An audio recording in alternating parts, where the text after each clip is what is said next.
Hello, it's Andy Graham of Hobo Traveler. I wanted to talk about camping and camping dishes, no less. I found out something. I've been carrying this. I bought this military. I think it's British or Netherlands military box type kit. They got these cooking kits that you can get in the military. You know, it's like full of a bunch of little gadgets and cooking stuff. And I bought it in Belgium, in Ghent, Belgium. I don't know. 8 years ago, 10 years ago, and I've been using it. I bought 2 extra ones, but they're not the same design. This is an absolutely excellent design. I don't have any idea how to buy it, but I found out something interesting about it just by accident.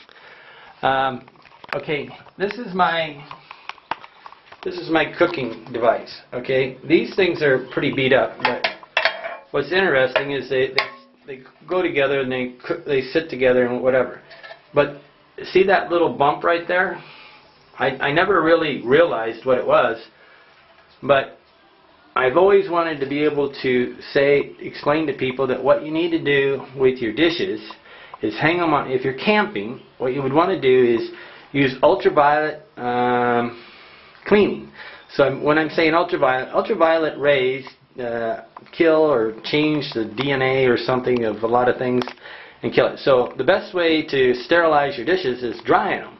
Well, what people do is anywhere in the planet, what they do is they wash your dishes and they put them down and they don't really dry, then they use them again. So what you need to do is hang them up. Well, I realized that this military thing was made to be hung up. It's just a natural.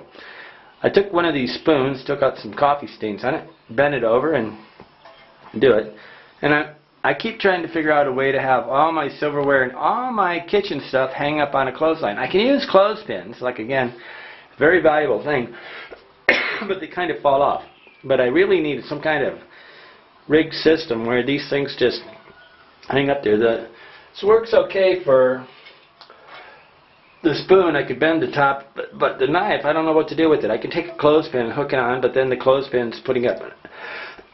Excuse me. I was thinking about, see, this is the wrong kind of rope. What I need is a really heavy-duty, like 16-inch clothesline that's made out of fishing line. And then I could clean, sterilize all this stuff and hang it up, and I would have extremely safe silverware, because it's really not, to me, it's not the water. A lot of times it's not even the food.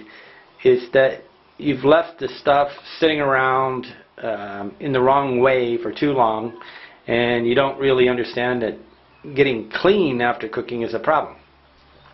Actually, I use laundry soap or whatever to wash my dishes, but I realize that even,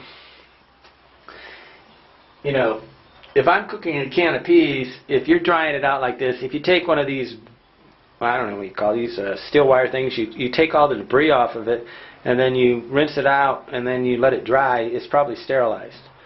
Not your ideal way of doing it, but buying soap and doing so. Soap cuts grease, and that's the problem. If you're cooking something greasy, it's the problem. But if you could find these kind of dishes that hang, if you could find all your camping dishes that hang up on the line, it's the sanitary way of doing it. But, you know, of course, with the big wind, everything could blow off, right? So I don't know what the military's doing, and I think the military's actually flying in new stuff all the time. And I remember a Vietnam veteran guy. I said, "What do you do for socks?" He said, "They flew them into us." So they dropped them by helicopter, the socks and the underwear, into the Vietnam War.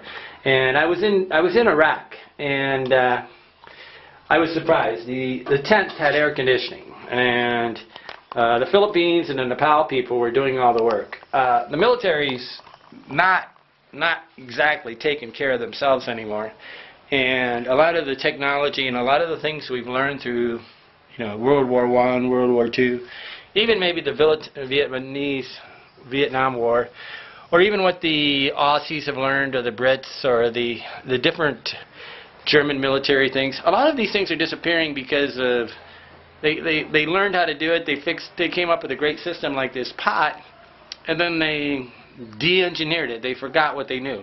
So they're not building on their intelligence. They're actually letting the suppliers selling some new idea that seems hot, but it really don't work. So this is really, on all your camp gear, all your camping cooking supplies, you really need, the only way to get them sterilized is to hang them up in the hot sun. It's my opinion. Andy Graham, Hobo Traveler, 15 years of perpetual travel, cooking in hotel rooms and camping in third world countries for 15 years, 90 countries.